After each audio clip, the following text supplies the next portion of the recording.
मंगलमूर्ति सद्गुरु मिलमय सर्वाधार, मंगलमय मंगल करनो बहु बारंबार। श्रद्धेय महानुभावों, महाउपनिषद अध्याय 3 पद में आया है, विद्यते हृदय ग्रंथि छिद्यन्ते सर्व संशया क्षीयन्ते चास्य कर्माणि तस्मिन् दृष्टे परावरे। अर्थात परे से परे को परमात्मा को देखने पर हृदय की ग्रंथि खुल जाती है, सभी संशय छिन्न हो जाते हैं और सभी कर्म नष्ट हो जाते हैं।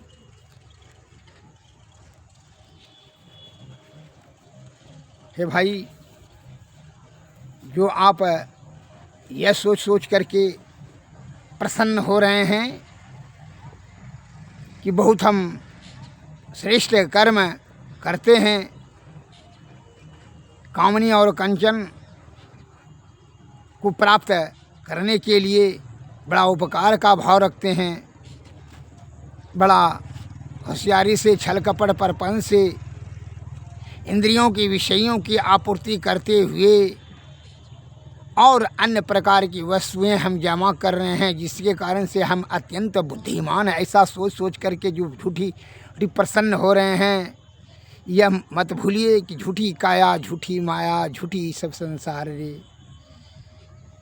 यह नाशवान संसार में आप जितना भी मन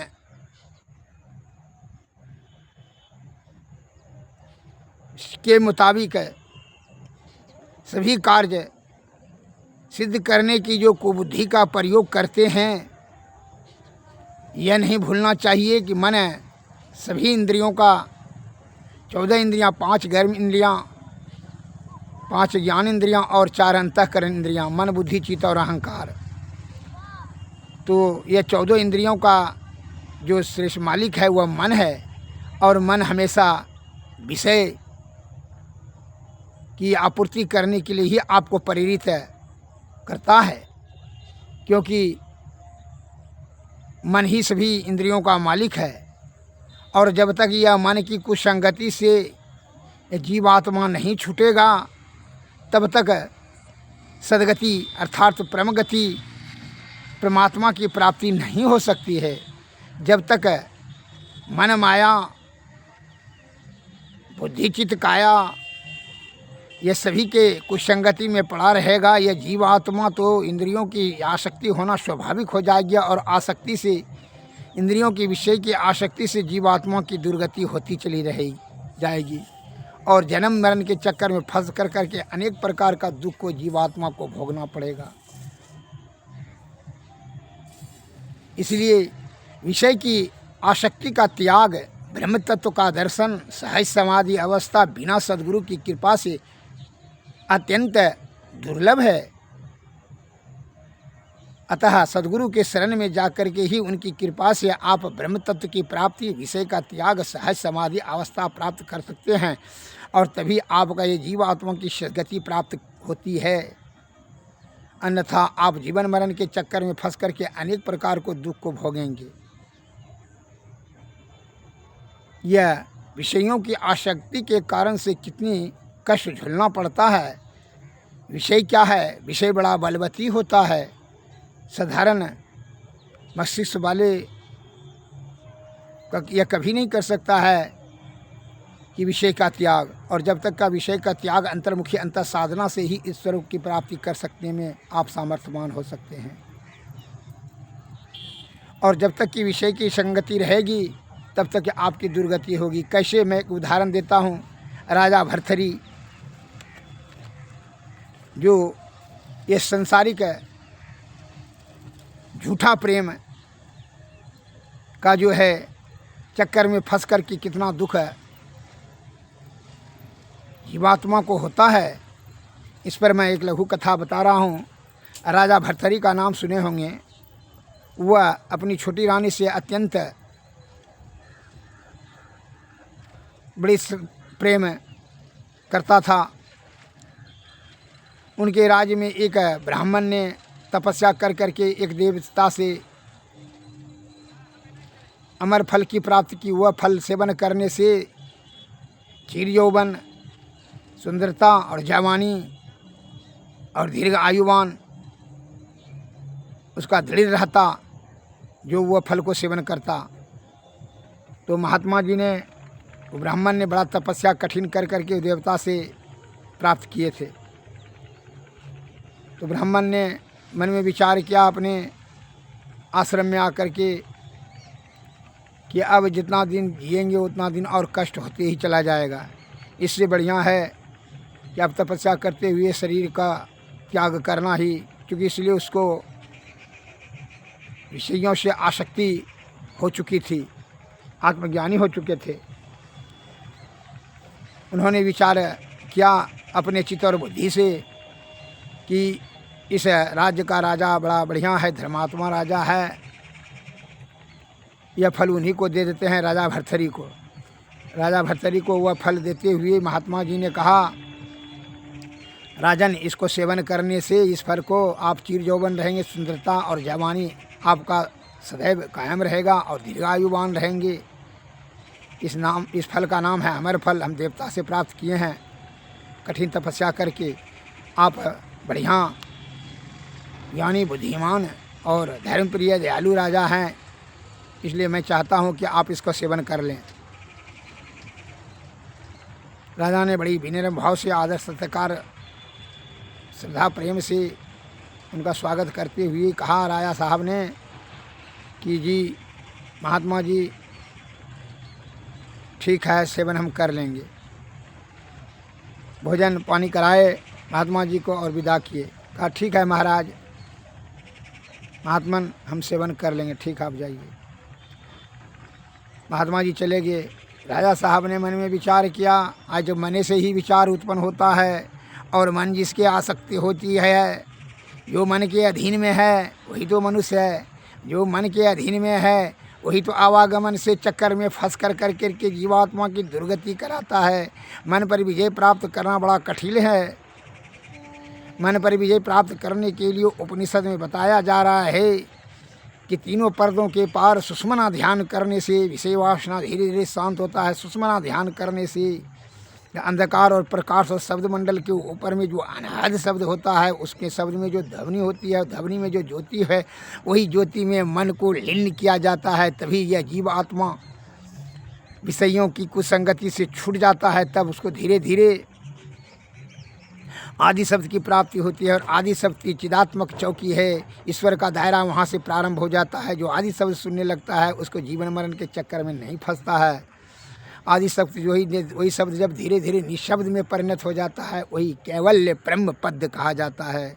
और ऐसा बिना सद्गुरु की कृपा से आप इस युक्ति को प्राप्त नहीं करेंगे। बिना युक्ति से भक्ति ने, बिना भक्ति से मुक्ति नहीं संभव है। इसलिए सद्गुरु की शरण में जाना अति अनिवार्य है। राजा भर्तृहरि ने मन में विचार किया और मन तो वो छोटी रानी के प्रति बड़ी आसक्ति था, बड़ी प्रेम। तो राजा साहब ने मन में विचार किया कि मेरी छोटी रानी जो है बहुत रूपवती है, इसलिए उसी को दे देते हैं। उसका रूप सदैव रूपवती रहेगी और चिरजौवन रहेगी, दीर्घायुवान रहेगी, जिससे कि प्रेम हम करते रहेंगे। ऐसा सोच कर करके वह अमर फल दे दी ये राजा साहब ने और कहा कि इसको सेवन कर लो। कहा ठीक है, कर लेंगे। रानी जो है वह एक दरोगा को प्यार प्रेम करती थी। उसके रानी ने भी मन में विचार किया कि दरोगा को जो है वह रात में छिप करके दे दिया। और मन में विचार किया कि दरोगा जब तक चिरजौवन रहेगा तब उससे प्रेम करती रहूँगी। ऐसा मन में विचार करके दरोगा को दे दिया और बोली कि इसको खा लीजिए। चिरजौवन रहिएगा, सुंदरता आपका बने रहेगा और जवानी भी, जिससे कि प्रेम प्रलाप हम दोनों का चलते रहेगा। का ठीक है रानी, खा लेंगे। उधर दरोगा ने एक वेश्या से प्रेम करता था। उस दरोगा ने मन में विचार किया कि वो वेश्या को दे देंगे, जिससे वह हमेशा सुंदरता उसकी दृढ़ रहेगी, कायम रहेगी, वह रूपवती रहेगी और जवानी और सुंदरता उनका बनी रहेगी, जिससे उससे प्रेम करते रहेंगे। इस प्रकार मन में विचार करके उसने, सिपाही ने वेश्या को उस फल को दे दिया और बोला, सिपाही ने, इसको खा लीजिए, इससे रूप और जवानी सदैव बनी रहेगी और दीर्घ आयुवान भी रहेगी। तुमको मैं बहुत प्यार करता हूँ, इसलिए यह अमर फल मैं तुमको देता हूँ, खा लो। कहा वेश्या ने, ठीक, हम खा लेंगे। वेश्या ने मन में विचार किया कि जितना दिन अधिक जीऊँगी उतना ही हमको यह कुकर्म करना पड़ेगा, जीविकोपार्जन के लिए, पेट भरने के लिए।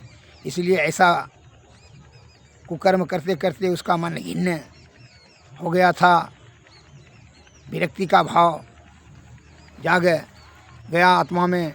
इसलिए मन में उसको पवित्रता और शुद्धता आने लगा। तो उसने मन में विचार किया कि हमारे देश के राजा जो है, इस राज्य का बड़ा धर्मात्मा, दयालु है, बुद्धिमान है। वो जितना दिन रहेगा बढ़िया से यह राज्य चलते रहेगा, जिससे कि देशवासियों का जीवन सुखीमय और आनंदपूर्ण पूर्वक जीवन व्यतीत करते रहेगा, शांतिपूर्वक रहेगा राज्य। इसलिए इस राजा को अधिक दिन जीना बढ़िया है। ऐसा विचार करके उस वेश्या ने राजमहल में आकर के राजा को वह फल देते हुए बोली कि राजन, इसको सेवन कर लेने से दीर्घायुवान और चिरंजीवी और जवानी और सुंदरता आपका रहेगा, इसलिए आप इसको सेवन कर लें। तो उस फल को देखते हुए राजा साहब ने पहचान लिया और उस फल को हाथ में लेकर के राजा साहब ने वेश्या से पूछा, यह फल कहाँ से आपको प्राप्त हुआ है? तो वेश्या ने सत्य बोली, राजन, आपका दरोगा साहब से हमको, हमारे यहाँ आते रहता है, हमारे कोठी पर, वो हमको प्यार करता है, इसलिए वो इसी ने दिया है हमको। दरोगा साहब को बुला करके पूछा कि फल किससे कैसे मिला आपको? कहा कि महाराज क्षमा करें तो मैं बताऊं? हाँ हाँ बताओ, निर्भय होकर के, अगर झूठ बोलेगा तो तुमको मृत्यु दंड मिलेगा। तो जी महाराज, उसने डरते हुए दरोगा ने कहा कि आपकी रानी, छोटी रानी ने हमको दिया है, मैं उससे प्रेम करता हूँ, वह हमको प्रेम करती है और मैं तो प्रेम वेश्या से करता हूँ, लेकिन आपकी छोटी रानी मुझसे अधिक प्रेम करती है, इसलिए उसने यह फल दे करके हमको बोली थी, इसको खा लीजिए, जवानी और सुंदरता आपका बना रहेगा। तो राजा साहब ने अपनी छोटी रानी को बुला करके पूछा कि आपने फल दिया था? वह रानी मुड़की झुका करके चुप रही। राजा साहब ने ऐसा भाव देख करके मुड़की हिलाते हुए बोले, हाँ हम इसको दिए थे। इतना सुन करके राजा साहब का दिमाग सन्न रह गया, इतनी मन पर धक्का लगा, उसका जो है विषयों से प्रेम, ये झूठा संसार का झूठा प्रेम से नफरत हो गया और विरक्ति का भाव हो गया विषय से, कि हम इसको जान से भी ज़्यादा प्यार करता हूँ, जो कि इसकी सुरक्षा के लिए हम फल दे दिए, लेकिन यह तो सिपाही दरोगा से प्यार करती है। यह संसार ही झूठा प्रेम, झूठी माया, झूठी काया, झूठा है संसार में। यह सभी झूठ के चक्कर में फंस कर करके जीवात्मा की दुर्गति होती है। इस प्रकार विरक्ति का भाव हो गया। राजा साहब ने सभी राज्य पोशाक त्याग कर करके वह जंगल की ओर भगवा पहन करके निकल पड़ा ईश्वर की खोज में, परमात्मा की खोज में। और तब उन्होंने ज्ञान, जब आत्मज्ञान प्राप्त हुआ तब उन्होंने ग्रंथ का जो है प्रादुर्भाव किया, ग्रंथ बनाया। बहुत से सारे ग्रंथ राजा भर्तृहरि ने भर्तृहरि ग्रंथ में उन्होंने लिखा, जो आज सर्व प्रचलित है। इस प्रकार से विषय की आसक्ति से जब तक कि आप विरक्ति भाव नहीं होता है तब तक आप ये सद्बुद्धि कार्य नहीं करेगा और सदगति प्राप्त नहीं कर सकते हैं। श्री सद्गुरु महाराज। इसलिए संत महात्मा ने कहा, हे भाई यह मत भूलो, मरना मौत निश्चित है। इसलिए मौत आने से पहले यह जीवात्मा को परमात्मा की प्राप्ति कराने के लिए तुम विषय की आसक्ति का त्याग करके अंतर्मुखी अंतर साधना से सद्गुरु के शरण में जा करके युक्ति प्राप्त कर, युक्ति से भक्ति, भक्ति से मुक्ति प्राप्त कर ले। जीती जी यह अपना बल बुद्धि और आयु को व्यर्थ में कामनी और कंचन प्राप्त करने में व्यर्थ नष्ट न कर। इसलिए संतों ने कहा, जा दिन मन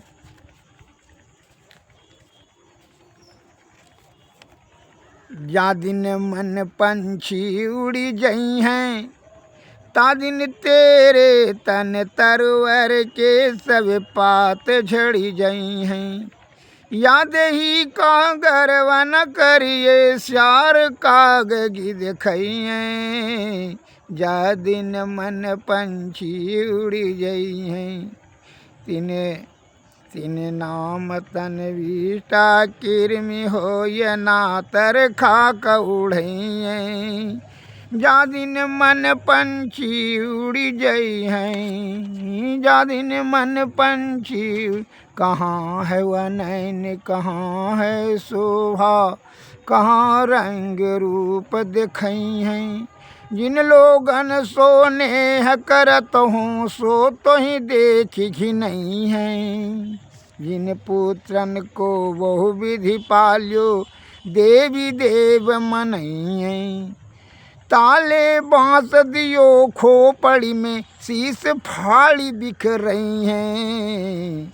घर के कहत सवेरे, काढ़ो भूत हो या घर खइए, जा दिन मन पंछी उड़ जई हैं, ता दिन तेरे तन तरवर के सब पात झड़ी जई हैं। अजहु मूढ़ करो सतसंगत, संतन में कछु पइए, नर विपुधर जो जन नहीं गुरु की, जम के मारग जई हैं। सूरदास भगवंत भजन बिन, बिरता सो जन्म गमइए, जा दिन मन पंछी उड़ जई हैं,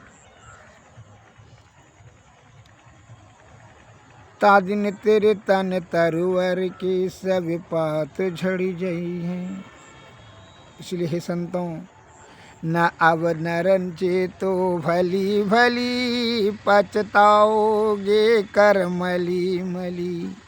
सुखे दह कमल कुमलाए, मछली मर गई जरी जरी। अब नर चेतो भली भली, पछताओगे कर मली मली।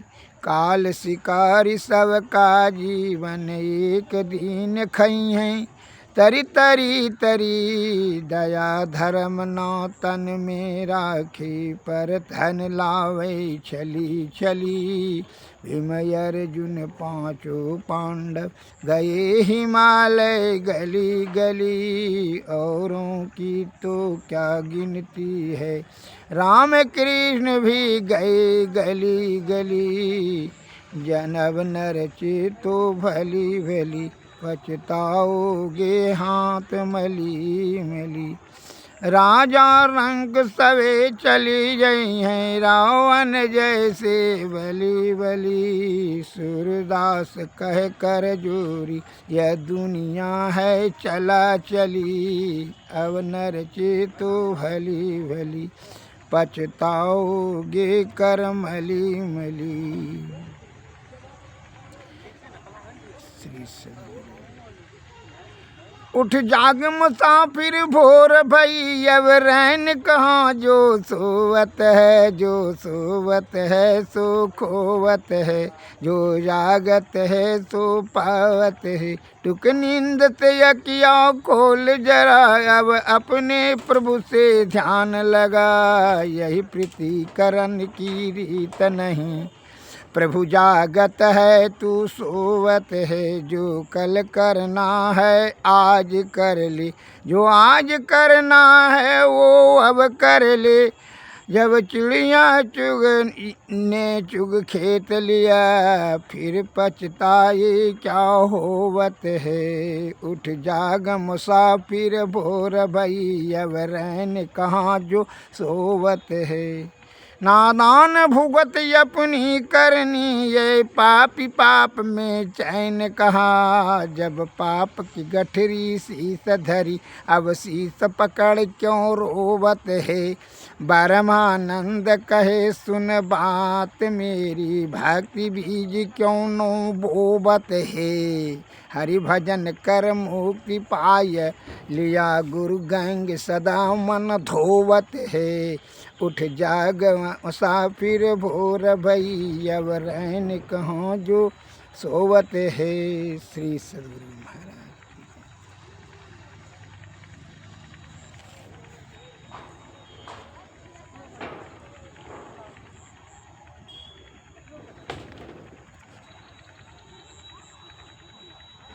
चली जा रही है उम्र धीरे धीरे, पल पल यूं ही आठों पहर धीरे धीरे।